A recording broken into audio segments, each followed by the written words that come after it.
Aaron Rodgers is coming to my division. It sounds like coming to the Bills division. Play for the New York Jets. I don't like it. No, I don't like it. I want him to go away. Go away, Aaron Rodgers. I would like Aaron Rodgers to just stay in Green Bay. Like, I understand Green Bay is done with it. Green Bay wants good cheese out there. And they want Jordan Love to finally, after 3 seasons being a backup quarterback, they want him to finally go out there and prove what he's got in seasons that are now going to be major contract years. Like, they're going to have to option him now. It's going to cost them like $20 million. They've never really played more than a handful of games in like 3-4 seasons, whatever it's happened to be, that he's been a backup in Green Bay, but a backup to Aaron Rodgers. So what I would like Aaron Rodgers to do is to fuck off and go back to the NFC and not come. Hopefully the Jets don't make a deal, because the Jets are in a really good position to do this, because the Jets don't have a lot of money tied up in veterans making a grip of dough. The Jets are really, really good, but they're really, really good with a lot of guys on rookie contracts still. So they can bring Aaron in and pay him even more over and above the 40-some million he's guaranteed this year from Green Bay. So he's going to get an extension and going to get a pay bump probably, or definitely at least he's going to get that pay from this year extended into some multiple years going forward, as the Jets don't have to pay guys right away. But Zach Wilson seems like he was the missing X factor last year. He was the guy that, if they would have had somebody different than Zach Wilson, or whoever some of these other mystery guys have played for the Jets, where the Jets would have probably been a team. I mean, obviously not losing, what was the running back's name there? Yeah, I'm sorry, I'm not asking you. I'm just more asking out loud. I like my men mysterious. Right, yeah. Mystery men you talk about. Rookie, starts with a B, it feels like. Either way. Bitch boy. He got hurt, and I mean, they looked really good. I'm going to be trying to think of this the whole time. They looked so good. They had the rookie receivers. They looked really good in New York. Sauce Gardner looks good. But I don't know. If they get Rodgers, it's gonna be one of those moves where the division's just gonna be more difficult again for a couple more seasons for us, where it looked like we had an opening for a couple of years and the Bills obviously just didn't capitalize on it, and now the Jets have built a roster around what they thought was gonna be not missing a quarterback, obviously with Zach Wilson, but they find themselves doing that. They find Aaron Rodgers wanting his way out, apparently. Whatever the compensation is that the Green Bay Packers are going to ask for, the Jets are determined to get this done. It's stupid. Go fuck yourself. I hate you, Aaron Rodgers. I like you way better when you're in the NFC. I hate this. I like that. Go fuck yourself, Aaron Rodgers. We should trade Josh Allen for Lamar Jackson. That's what I'm on. I'm on that shit. That's right. You were saying that. Let's do that. That's what I want. Edition. I like how you just agree, right? You don't know, but like these people out there would hate it. Why? I would agree with There's you. a lot of Bills fans that are tripping on that, and then pay Lamar more. That's what I'm on. I'm on that. I think that's pay him more. Well, you got to pay him. You're gonna pay him more than Josh, because he wants more. But that's why you can give Josh to Baltimore, because Josh is locked up. Josh is as good, if not arguably better than Lamar. There's an argument that can be made, because Lamar gets hurt. Josh doesn't really get hurt. Josh puts up the stats. You can make the argument. Josh is locked up for 5-6 more years. So you can make the argument that Baltimore could do that deal. But I personally feel like Lamar is a better quarterback than Josh Allen. But I understand that Aaron Rodgers is a multiple-time MVP and has won a Super Bowl. They could come into the Jets and make a team that's young and hungry and loose, because they're naive and they're not beaten down with years of losing and injuries. They're just off the leash. They can be fucking dangerous. I don't need that shit in my division. I need that to go away. It's bad enough we got to deal with KC. Did we lose our... No, we're good. We're good. I thought we lost. We got to deal with KC. We got to deal with Cincy in these other divisions. We're getting rid of Lamar. He's leaving Baltimore. Hopefully to the NFC. Don't bring it, Aaron Rodgers. Leave it alone. But the NFC get good again. The NFC has no quarterbacks. There's nobody there. That's Josh Allen. We would win the NFC every year and go to the Super Bowl. There's nobody there. There's Dak Prescott, Kyler Murray. There's nobody over there. There's a multitude of just like That makes me sad. just axe murderers in the AFC. So we don't need to bring Aaron Rodgers in, but the Jets are gonna. So the Jets are gonna have Aaron Rodgers. So that's gonna be a game changer for them. And who knows what they're gonna give up, but they're gonna give up a lot of money and they're gonna add some years to that contract, which I think has only just 1 year left. Just 1 year. For who? For 1 year for who? For Rodgers. For Rodgers. Okay. On the Green Bay deal, but he's gonna get traded. It's gonna be a sign and trade, I'm sure of it. Or they're gonna have a deal worked out. He's gonna want an extension with money. Why would the Jets give up a bunch if Rodgers is not gonna sign? Because then he obviously has no intention of coming back. Right? If they've got him under money and he has like a ridiculous season, which he's not going to want to screw up his legacy. He's still Aaron Rodgers, even if he's 1 foot in, 1 foot out of the regular season because he's rich and older and he's done it before, right? You don't really care about that. You care that in the second half of the season going into the playoffs and in the playoffs that he's Aaron Rodgers and you hope that he can show out and let people know that like in that past generation with Brady, you know, Rodgers was arguably the second best quarterback because, I mean, that's the legacy that he has. And that's a pretty fucking heavy legacy to carry around. So you don't want to be ruining that. And he's not a knucklehead. He's just ambivalent about responsibility and being a quarterback who's also like a role model for work ethic and showing up first and going home last. But he's not doing any of that. He's just doesn't do it. No, that's what I mean. He's not a role model for that. Yeah. Even though quarterbacks are kind of looked at by default to be that, he's really not that. He's kind of more of a flighty, like. I understand that. Yeah, I understand that. He's fine. I like Aaron Rodgers if he's in the NFC. If he's on the Jets, he'll fuck himself.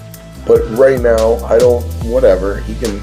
So Derek Carr left the AFC. Not that Derek Carr is much of a threat, but Derek Carr smartly using his noggin, using the big brain that Derek Carr I'm sure has, with where all the money was as well. But going to a division where he can actually look like a rock star.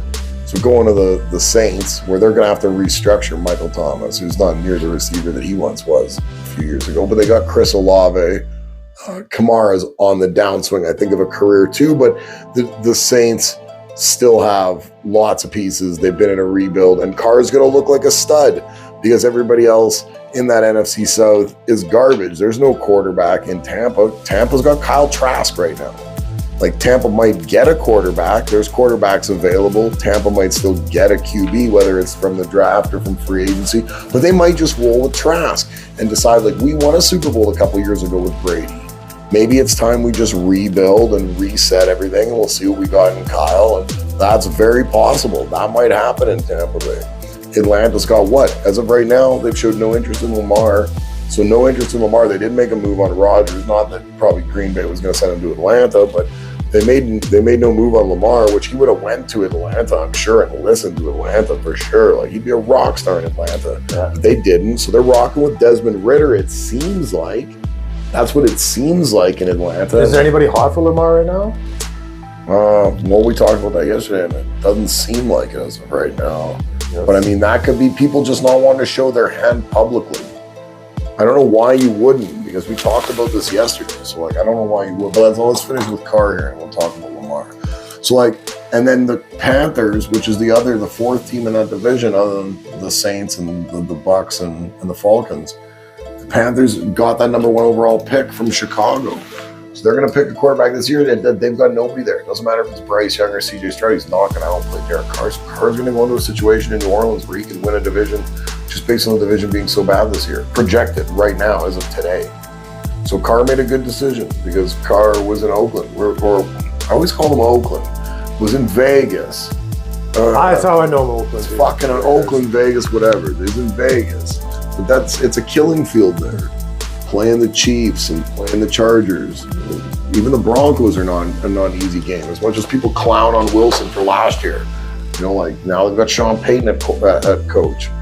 They're not a clown team in Denver. Denver's still a pretty strong fucking franchise to go up against. There's a lot of, it's 6 games against beaters, absolute beaters. So for Carr to get out of there and Carr to go to a franchise in a division in a clear rebuild on all levels at every team, And every team in some different stage of a rebuild right now. In year 2 or year 3 of a rebuild. Panthers, fucking year 1, it looks like almost again, of a rebuild. This is a smart move by Carr. So, anyways, Lamar, I think teams got to be just being quiet on it and not wanting to show their hand. How can you not be interested? Guys, it's reigning, or not reigning, but like an MVP 3 years ago. He's only like 24. Sure, he's had 2 injuries. Like I said, unless everyone in the world knows that both of those injuries were him choosing to sit out and like making that as a cognizant, like negotiating ploy rather than being actually hurt to end these last 2 seasons, that's the only reason I could see why you wouldn't be willing to give him $200 million guaranteed. Because if it's just injuries, who cares? Stop making him run for 1,000 yards. Let him run when he needs to. Give him players around him. He's a good enough throwing quarterback. He can still be a top 5 quarterback in yards and touchdowns every year of his career without having to worry about him running for 1,000 yards and breaking a knee or breaking an ankle or a foot or a toe or whatever it happens to be. You don't have to worry about that because you're not asking him to do that like Baltimore was. But to not give him that money, I would see if he was one-dimensional, where all he could do was run, and we're seeing the injuries rack up. And it's like, well, he can't really throw. He's not like a pocket passer. He can't, right? And it's like, touche. Shouldn't pay him because all he does is be mobile, and all he does when he's mobile is eventually get hurt again and then miss time. But Lamar gets hurt because y'all suck in Baltimore and put nothing around him. But he's so good, he'll take it on his shoulders and do it himself. If he can't find someone to get it to, he'll take it on his own and do something with it 9 times out of 10. But you rack up some residual damage. But he can play if he just pulls back, plays in the pocket, and doesn't have to worry about constantly making everything happen on his own. So those injuries would probably go away. But if you know those 2 injuries were more negotiating ploys than they were legitimate injuries, because they both kind of happened at the same time, and they both rode out through the end of the year when both times the narrative, with like 3 or so weeks left, was that he was coming back, and both times never did. And you wonder if it's like, I'm not getting any guaranteed money and I'm getting a little banged up, pay me a little bit, pay me. Could be that, And if it's that, then I could see why teams wouldn't be interested. Right. So Lamar, Quinn Shady. Lamar, if that's the case, that's bad character. Yeah, but I would hate to think that that's him, because Lamar to me strikes me as a guy trying to win. I would like to think both injuries were just real injuries, hampered him. You thought it was going to be a smaller timeline. You said we were going to be back week 14, 15. That never materialized, and it was just coincidence that it happened 2 seasons in a row.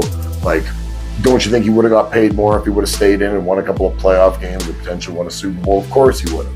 So he would have got that money that he wants guaranteed. Now he would have got that guaranteed money guaranteed, because there would have been no questions if you should have paid him, if he would have went in and beat Mahomes or Burrow or Allen in the playoffs a couple of years in a row. So he wanted to be there, I got to imagine. So if I was a team and I think his character's good, if he's got good ethics, I'd be wanting to pay him and bring him in. The fact that Baltimore's letting him go, I think is ridiculous. I think it's silly. I think to have a guy with his talent and to not just put people around him and pay him seems silly to me. But he's going somewhere eventually. He's gonna. I wonder where. That relationship's got to be ruined in Baltimore. How do you even go back to that? I don't think you can go back. You know to what that. relationship's not ruined is Geno in Seattle, because Geno in Seattle, not only did he have a bounce back year for his career, a year that, and people forget that Geno early in his career was fairly successful. He had a couple of good seasons where he showed signs of being this prospect that was a pretty bright prospect. He was the number 2 quarterback gone in his draft class the year that he went. Geno last year in Seattle, bounce back, Seahawks not expecting to make the playoffs. Geno re-signs in Seattle, putting up like 3 years, $100 million, something like that. Geno's smart though. What was holding the clipboard a few years ago, didn't bite the hand that feeds him, got a little bit of a rebirth in the sense that he was given a second opportunity in life in the NFL, took advantage of it, won the job, beat Drew Lock last year, made the playoffs as the Seahawks starting quarterback, and got paid, and then decided to stay in Seattle. and said if the Seahawks even draft a quarterback, because I've seen Pete Carroll, coach of the Seahawks, say they might draft a quarterback at 5 because they got that pick at 5, even though they made the playoffs. They've had some trades that have picked up some picks, so they got a pick at 5. They've even said we're not adverse to not drafting a quarterback. They might still be looking at the Anthony Richardsons of the world or Will Levis of the world. They're still left on the board at quarterback at 5. And what did Geno Smith say after Geno got signed the contract? And they asked him, well, what if they bring in a quarterback at 5? He said, I'm fine competing with the kid for the job. And if he beats me for the job, I'm fine mentoring the kid. And it's that attitude with a guy who doesn't. It's a fine attitude. He's a team player. Yeah, Geno Smith's going to be a hell of an NFL coach someday. I don't know if he aspires to do that. It seems like he does, based on the way he kind of adapted to that backup quarterback role fairly early in his career, given some injuries and a little bit of string of bad luck and some false starts a few times. When he had, like I said, he had a career that looked like it was going to take off early. Some false starts didn't work out. Was what it was. But Geno took on that role of being a backup quarterback, holding the clipboard, and kind of being a sideline navigator and a mentor for the guy that was really on the field and like the go-between between the coaches and him, and just kind of being that guy's level head and another set of eyes and a trustworthy fucking confidant, which is difficult, I'm sure, to get in like a dog-eat-dog type of thing like quarterback where there's only one guy that gets to be on the field. Geno did a good job of really being a trustworthy guy for Russ and for all that for in Seattle. And I think you can see that Geno's just kind of mature beyond. When you say mature beyond his years, he's like a 30-year-old man now. So he's not mature beyond his years, but he's a very mature football player who doesn't just play with the bravado and the size and all that. He's got thinker, very smart, and he's smart enough to know where his bread's buttered. And I like Geno Smith. I like to see him have some success here in the middle of a career that looked like it was never going to get any spotlight. He was going to go under the radar and be effective and be a sideline guy, be a second quarterback to a guy that was probably a really good starter and come in on the occasional game when a guy was a bit like what happened with Seattle last year, and he got this opportunity. And I mean, he really showed what he was made of and like really had that team rally around him. And they've made the playoffs by the skin of their teeth. And he got this quarterback or this money to be the starting quarterback for the next couple of years and still says all the right things. So I like Geno. Geno's excellent. Daniel Jones, same thing with the Giants. I'm not sure I would have signed Jones to this big of a deal, kind of big, 4 years, $160. Lot of money for a guy who still hasn't thrown like 20-some touchdowns other than the first season of his career. Giants didn't know what else to do. $160 million, huh? Right. Giants didn't know what else to do. Like, if they would have tagged Jones, which they probably should have done, they would have tagged Jones and would have had to let Barkley go, Saquon, the running back. But they wanted to keep Saquon as well, and they didn't want to pay Saquon, which maybe they should have in retrospect, just because Saquon's kind of done more for the franchise in the long run than Jones has. But Jones had a good season again. An NFC team that kind of stuck into the playoffs when nobody thought they were going to be any good, and then picked up a playoff win. Daniel Jones had a hell of a rushing season, not a very good throwing quarterback. I wouldn't have paid him that much money, but I guess the Giants wanted to keep it all together. Maybe they think they got something here. Maybe. They think they got something here. So, Stafford, your guy, sounds like he might be on the go. Yeah, Stafford for the Rams. Sounds like he might be on the go. Where's he going, though? They don't want to pay it. Out to pasture. Before the end of next week, right? He's owed like $57 million. If they get rid of him, it's like 44 in the books for this year, and then it's over with. So he's got a few years left. He's an old 35. So we'll see. He's a really old 35 years old. He's got a lot of miles You suck. Come on. You couldn't be the next Brady, I bro. heard Mayfield might be going. I heard Mayfield might go somewhere. Wasn't anywhere fantastic. Ouch. That's Wasn't anywhere fantastic. Ouch. You don't even know. And then Jimmy G is still up in the air. So lots of stuff going on. Jimmy G. I like Jimmy G. He's a guy. That's it. That's all for me. All right, ladies and gentlemen. Peace. Peace.